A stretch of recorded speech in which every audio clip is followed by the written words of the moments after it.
China still remembers September 11th as the day it lost one of its brightest stars. On that night, beloved actor Yu Menglong collapsed under mysterious circumstances and never recovered, sending shockwaves through the nation. For days, fans mourned while investigators quietly pieced together fragments of evidence. Rumors of exhaustion, hidden illness, or foul play swirled through the media, but no clear answers emerged. That changed 10 days later. On the morning of September 21st, police in Shanghai carried out a dramatic operation, storming a luxury high-rise and arresting Zhang Yuxuan, the man they now name as the principal suspect in Yu Menglong's death.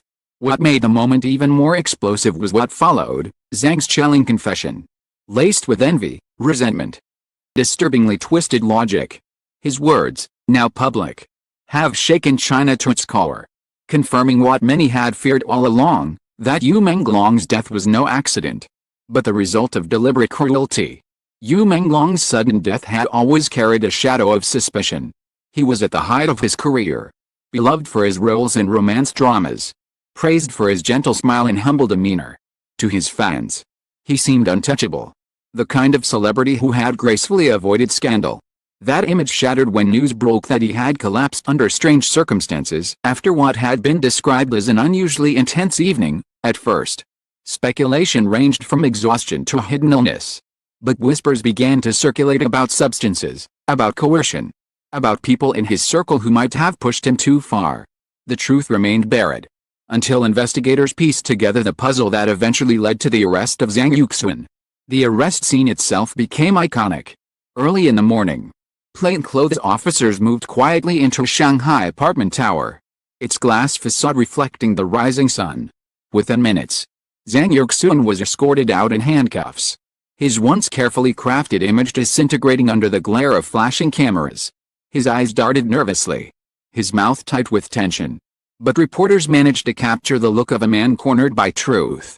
Videos of the moment spread across Weibo, Douyin, and news portals, with captions screaming the same words: "Suspect in Yu Menglong case arrested, September 21st. As details trickled out, the narrative grew darker. Police sources revealed that Zhang Yuxuan had not simply been a passive figure caught on the edges of a tragedy. He was, they alleged, the indirect cause of Yu Menglong's death, the man who supplied the stimulants that pushed the actor beyond his limits, and the one who coerced him into consuming more." Menglong pleaded for respite. His motives, revealed in his own voice during interrogations, were nothing short of chilling. Envy, resentment, a warped sense of satisfaction in seeing someone brighter than him fall.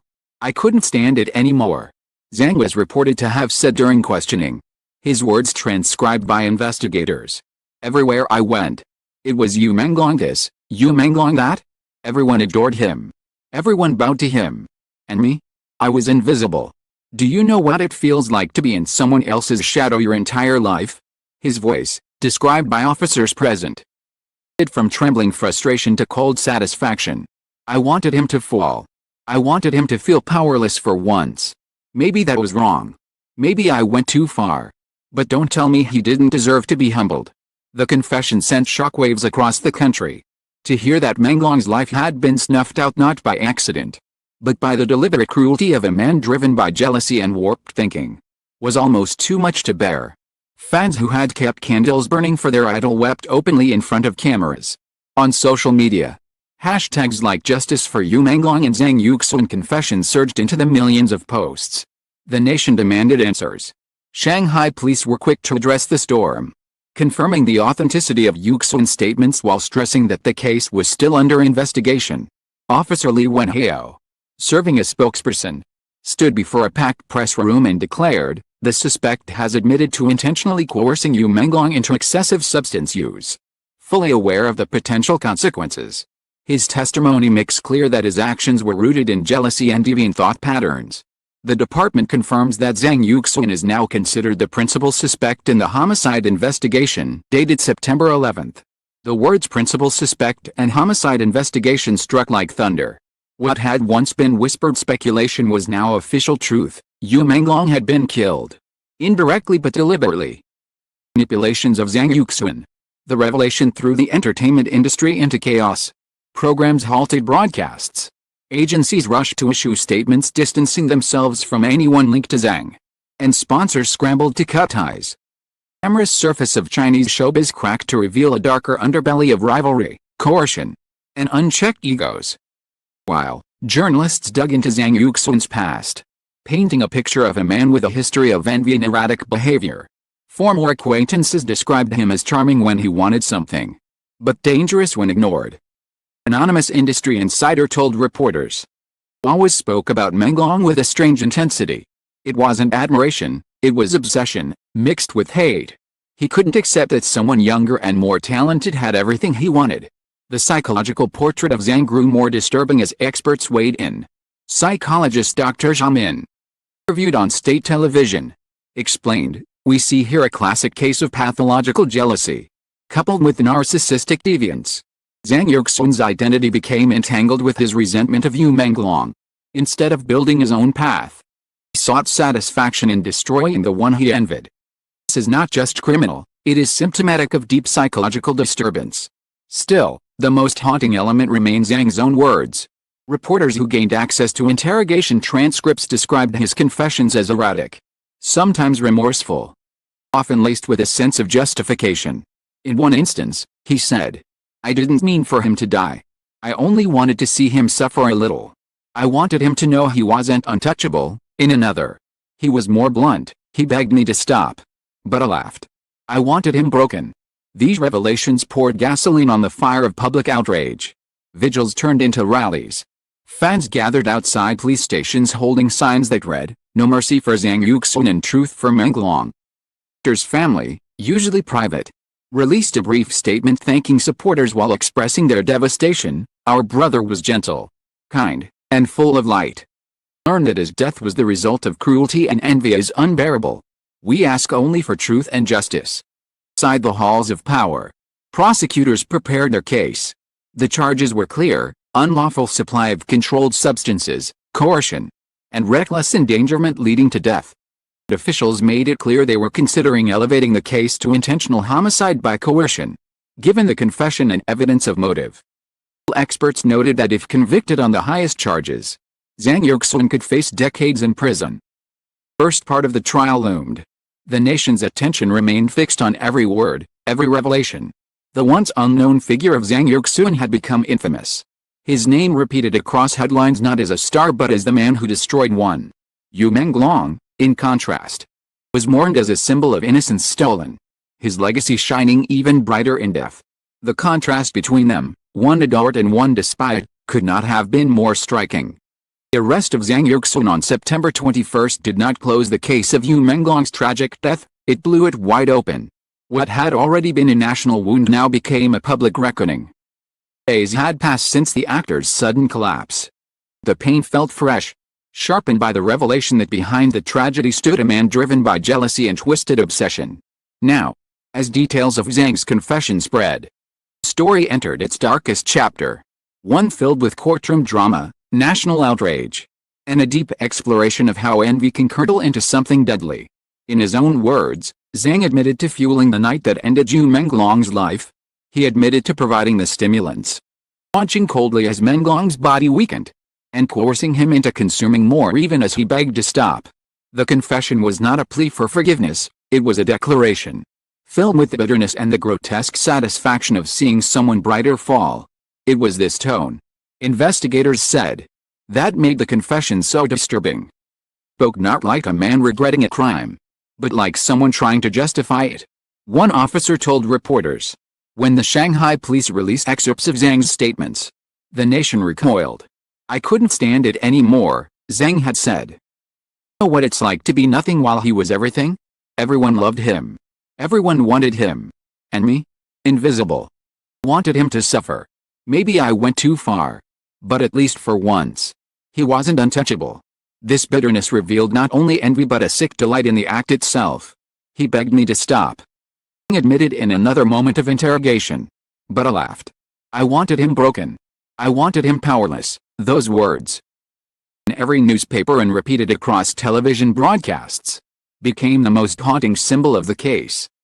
Prosecutors wasted no time in framing their charges.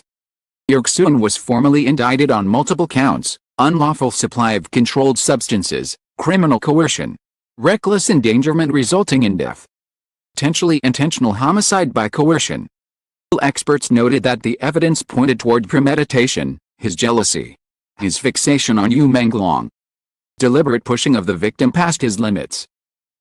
They said, would hinge not only on what Zhang did but why he did it. In the courtroom, Zhang caught a strange figure, dressed in plain prison clothing, his hair cut short. He stood with an expression that veered between defiance and mockery, as prosecutors read the charges aloud. Murmured faintly, shaking his head as though he were the only one who knew the real story. When asked if he understood the charges, he responded simply, I understand. Deny what I did. But don't think this makes me the only one guilty. That last line set off another storm of speculation. Who else was he hinting at? Was Zhang working under someone's influence? Or was it another attempt to deflect responsibility? Investigators pressed him for names, but he remained silent. Believe me if I told you, he said cryptically. The people behind all this are untouchable. This evasiveness inflamed the public. Fans, still mourning, now turned their grief into rage. Demonstrations formed outside the courthouse, with banners demanding, tell us the truth. No more lies. Online, millions of posts asked the same question, if Zhang was the main suspect. Was there still someone else hiding in the shadows? The uncertainty deepened the sense of betrayal, as though Menglong's death was not only a tragedy but part of a larger, darker web. Police tried to calm the storm. Second press conference. Police Chief Zhang Rui declared, we have gathered substantial evidence confirming Zhang Yuxuan's role as the central suspect in the death of Menglong. His motives, rooted in jealousy and deviant obsession, are documented through his own confession. While we continue to investigate all possible connections, we stress that no individual is above the law. If there are others involved, they will be found. The firm tone. The words did little to ease the public's unease. Too much had been revealed. Too much remained unanswered. Commentators argued that Zhang's confession was both complete and incomplete. It detailed the cruelty, but it left unexplained whether he acted entirely alone. Psychologists were called into television studios to dissect Zhang's behavior. Dr. Zhang Min, who had spoken before, stated, what we are seeing is classic malignant envy. His sense of self was crushed under the brightness of Menglong's success. Instead of self-improvement, his response was destruction. In his mind, King Menglong gave him power. It is also clear that his thinking was distorted, bordering on pathological. Did not see a human life, he saw a rival, an obstacle, a shadow he needed to erase. Trial continued. Disturbing details emerged about Zhang's past. Colleagues described his erratic behavior, sudden outbursts, history of unhealthy fixations. One anonymous source claimed, he used to talk about Menglong constantly. It was always laced with resentment. He would say things like, one day, what it's like to lose everything. We thought it was just bitterness. We never imagined he meant it literally. The revelations turned Zhang into one of the most hated figures in the country.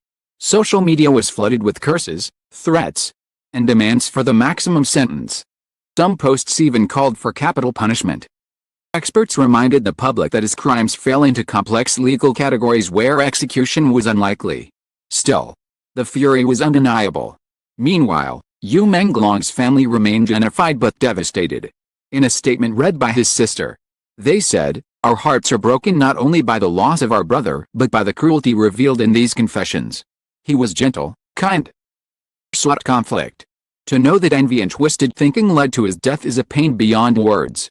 We thank the public for their support and stand with them in demanding justice. The entertainment world, too, was shaken. Colleagues spoke of fear, of betrayal, of the urgent need to reform an industry where rivalries could fester unchecked. Directors canceled projects. Agencies tightened contracts. Workshops on mental health and ethics were suddenly organized across the sector. As one producer remarked, not just about one man's crime. This is about what happens when envy, power, and obsession go unchecked in an industry that thrives on competition. But for the fans, no structural reform could ease the wound.